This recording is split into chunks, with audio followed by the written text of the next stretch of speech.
Hello students, आप सभी का स्वागत है। बच्चों, आज का यह वीडियो आप सभी स्टूडेंट्स के लिए बहुत ही ज़्यादा यूज़फुल रहने वाली है, क्योंकि आज के इस वीडियो में मैं आप लोग को कुछ ऐसे इंपॉर्टेंट टिप्स देने जा रहा हूं जिसको यूज़ करके आप अपने एग्जामिनेशंस में पक्का है कि 95 प्लस मार्क्स आप आसानी से किसी भी सब्जेक्ट में ऑब्टेंड कर सकते हो। तो हर सब्जेक्ट में आपको किस तरह से तैयारी करनी है, आज की इस वीडियो में आप लोग को बताने जा रहा हूँ। और देखो, आज ही हमने ना एक वीडियो बनाई थी जिसमें मैंने आप लोगों को बताया था कि अब आपके जो जूनियर हैं, यानी कि इसके आप जिस भी क्लासेस में हो, अभी 10th में हो तो 9th 8th के जो भी बच्चे हैं, तो वो जो बच्चे अब बोर्ड एग्जामिनेशंस देंगे तो उनके बोर्ड एग्जामिनेशंस को लेके अब चेंजिंग किया जा रहा है। जो NEP 2020 में आया था तो उसको अब लागू किया जा रहा है आगे के बोर्ड एग्जामिनेशंस को लेके। तो बहुत सारे बच्चों का उसमें कन्फ्यूज़न रहा, बच्चों को समझ में नहीं आया कि सर ये हमारे लिए है या फिर हमारे लिए नहीं है, क्या हमारी एग्जामिनेशंस कैंसिल हो रही है या फिर नहीं हो रही है।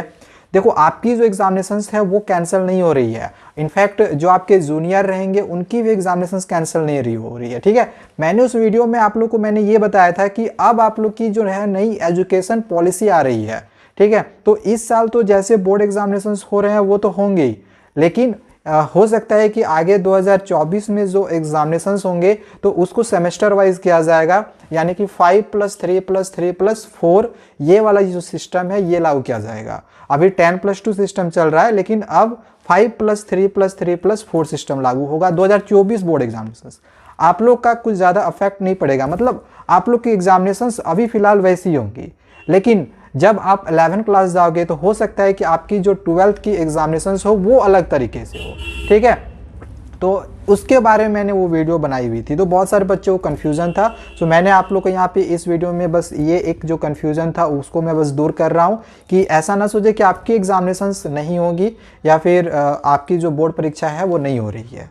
वो मैंने आगे होने वाले एग्जामिनेशंस को लेके मैंने वो बताया था। अब आती है ऐसी इंफॉर्मेशन तो हमें देना पड़ता है। ठीक है, आई होप कि आपको समझ में अब आ गया होगा।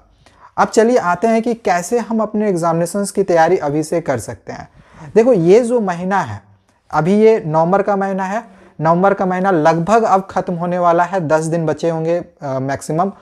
तो इन 10 दिनों में आप जितना ज़्यादा पढ़ना है आप पढ़ सकते हो। बाकी अब जो आपका दिसंबर का महीना आएगा, फिर जनवरी, देन 15 फरवरी से श्योर है कि आपकी बोर्ड परीक्षाएं शुरू हो जाएंगी।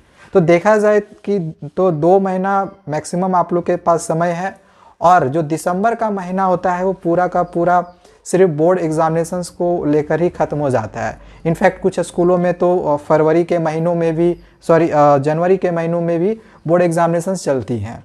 ठीक है, और कुछ स्कूलों में तो अभी देखा जाए तो नवंबर के महीने से ये प्री बोर्ड परीक्षाएँ शुरू कर दी गई हैं। ठीक है, और अभी हो रही हैं बहुत सारे स्कूलों में।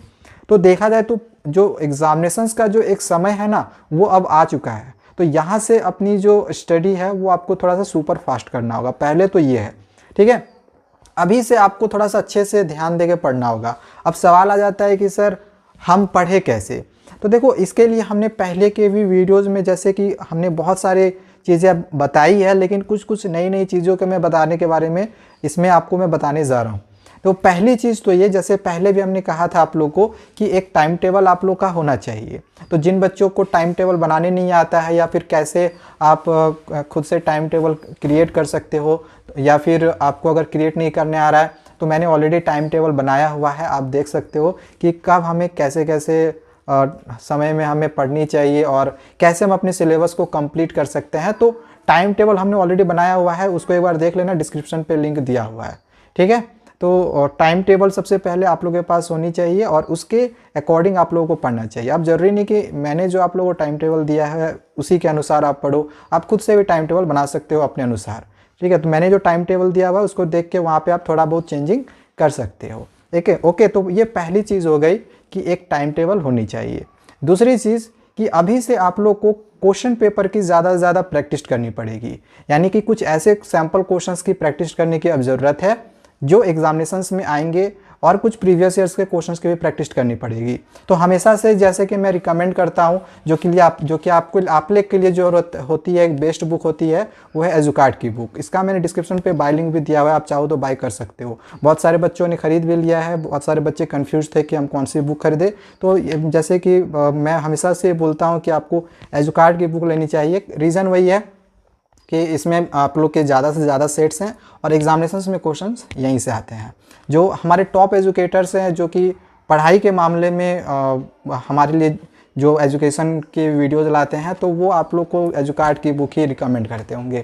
ऐसे देखा जाए तो यूट्यूब में आपको बहुत ज़्यादा मोटिवेशनल चैनल देखने को मिलेंगे, मोटिवेशनल वीडियोज़ देखने को मिलेंगे, बट पढ़ाई से रिलेटेड जो चैनल्स है बहुत ही कम है। और जो भी हैं वो आप लोग को यही रिकमेंड करते हैं कि एजुकार्ड की बुक लेना। रीज़न यही होता है कि आपके चाहे प्री बोर्ड एग्जामिनेशंस हो या फिर आप लोग की मेन बोर्ड एग्जामिनेशंस हो, दोनों में क्वेश्चन आपका यहीं से पूछा जाता है। ठीक है, तो बाय लिंक दिया हुआ है, जाके आप इसको बाय कर सकते हो और इसके क्वेश्चंस की आप प्रैक्टिस कर सकते हो। क्वेश्चंस की प्रैक्टिस करना, आपके क्वेश्चंस यहाँ से ज़रूर मिल जाएंगे। ठीक है, तो दूसरी चीज़ ये हो गई। तो देखो इसके लिए हमें क्या करना पड़ेगा कि पहले तो हमें अपने जो भी चैप्टर्स हैं उसको कंप्लीट करना पड़ेगा।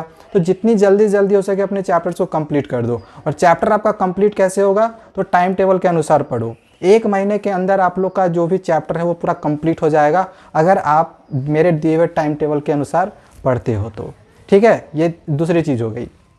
अब देखो एक मैं टिप्स आप लोगों को थोड़ा सा प्री बोर्ड एग्जामिनेशन के बारे में थोड़ा सा दे रहा हूँ कि आप लोग CBSE का सैम्पल पेपर से तैयारी कर लेना, जो कि CBSE ने से पहले निकाली हुई थी, क्योंकि CBSE के सैम्पल पेपर से ही प्री बोर्ड एग्जामिनेशंस में क्वेश्चन आते हैं। ठीक है, तो ये तीसरी चीज़ हो गई। अब आते हैं और बोर्ड एग्जामिनेशंस में किस तरह के क्वेश्चंस आते हैं। देखो ज़्यादातर जो हमारे क्वेश्चंस आते हैं ना बोर्ड एग्जामिनेशंस में, वो ऐसे रहते हैं जैसे कि आपको ऐसा लगेगा कि हमने इससे पहले इस क्वेश्चन को देखा ही हुई नहीं है। तो आप उस क्वेश्चन को तभी सॉल्व कर सकते हो जब आपको उस चैप्टर का पूरा कॉन्सेप्ट अच्छे से क्लियर होगा। तो नेक्स्ट जो टिप मैं आप लोगों को 4th टिप्स दे रहा हूँ वो यही दे रहा हूँ कि चैप्टर को आप जो भी चैप्टर के क्वेश्चंस हैं उसको रटने के बजाय उस चैप्टर के क्वेश्चंस को आप लोग समझने का कोशिश करो। चैप्टर में क्या क्वेश्चन दिया हुआ है उस चैप्टर को समझो, अच्छे से समझने का कोशिश करो। ठीक है, क्वेश्चन को रटना जरूरी नहीं है। NCERT के जो क्वेश्चन दिए हुए रहते हैं एक्सरसाइजेज में एग्जैक्टली वो क्वेश्चन नहीं रहते हैं। ठीक है, थोड़ा सा घुमा फिरा के आपका क्वेश्चन रहेगा, लेकिन अगर आप चैप्टर को समझे हुए तो ईजिली आप आंसर्स को कर सकते हो। तो ये चौथी टिप्स थी, क्वेश्चंस को रटना नहीं है और चैप्टर को अच्छे से समझना है। 5वीं टिप्स है, जो भी आपके क्वेश्चंस आएंगे ना, वो ज़्यादातर जो आपके क्वेश्चंस बनेंगे वो आप देखते होंगे कि NCERT बुक में कहीं कहीं एक बॉक्स टाइप में एक्टिविटी करके दिखाया हुआ रहता है, कहीं कहीं डायग्राम्स रहता है। तो क्वेश्चन ज़्यादातर ना वहीं से उठा के पूछा जाता है। ठीक है, ऐसा तो हम चैप्टर तो पूरा पढ़ लेते हैं, लेकिन पूरा चैप्टर पढ़ने के बाद भी कुछ क्वेश्चंस ऐसे होते हैं जो हम नहीं कर पाते हैं। क्यों? क्योंकि जो क्वेश्चंस रहता है ना वो हमारे एक्टिविटी वगैरह से पूछ दिया जाता है, टेबल वगैरह से पूछ दिया जाता है, एक्सपेरिमेंट से पूछ दिया जाता है। तो इस वजह से जो क्वेश्चंस है हम नहीं कर पाते हैं। तो आपको वो जो एक्टिविटी है, जो एक्सपेरिमेंट है, उसको अच्छे से समझना है। ठीक है, साइंस के लिए इंपॉर्टेंट चीज़ एक क्या है, एक स्पेशली मैं साइंस के लिए बताना चाहूँगा कि डायग्राम को अच्छे से प्रैक्टिस कर ले। बायोलॉजी के जो डायग्राम्स होंगे और फिजिक्स में जो न्यूमेरिकल्स क्वेश्चंस होंगे उसको अच्छे से आप लोग प्रैक्टिस कर लेना, बना के अभी से अच्छे से देख लेना। ठीक है, और उसका जो यूनिट होगा, जो फॉर्मूला होगा, उसको अच्छे से याद करते जाना। ओके, तो ये सब कुछ इंपॉर्टेंट टिप्स थे जो कि आप लोग को आपके सामने शेयर करनी थी। और एक सबसे इम्पॉर्टेंट चीज़ कि अब आप लोग को थोड़ा सा क्या करना है कि मेहनत ज़्यादा करना है, तो रेगुलर स्टडीज़ की ज़रूरत है। अगर कहीं पर भी आप लोग को ज़्यादा प्रॉब्लम होगा, किसी भी चैप्टर का नोट्स का ज़रूरत होगा, तो आप कमेंट करना। मैं आप लोग को तुरंत, मैं जो भी चैप्टर का आप बोलोगे कि इस चैप्टर का नोट्स दीजिए, मैं तुरंत ही आप लोग को दे दूंगा। ठीक है, तो इसके लिए हमारे टेलीग्राम चैनल को बस आप लोग ये ज्वाइन कर लेना। इसका मैं डिस्क्रिप्शन पे लिंक दे दे रहा हूँ टेलीग्राम चैनल का अपना, वहाँ पे उसको ज्वाइन कर लेना। टेलीग्राम चैनल में आप जो भी नोट्स बोलोगे तो मैं वहाँ पे पोस्ट कर दूंगा, आप वहाँ से डाउनलोड कर सकते हो। ठीक है, अब स्पेशली किसी नोट्स के लिए वीडियो बनाना ज़रूरी तो है नहीं, तो मैं वो टेलीग्राम में ही PDF दे दूँगा आप लोग। ठीक है, तो आई थिंक जो भी चीज़ें थी बतानी आप लोगों को समझ में आ चुका होगा। मिलते हैं दूसरे वीडियोज़ में, तो चैनल को सब्सक्राइब करके रखें। Thank you, bye bye.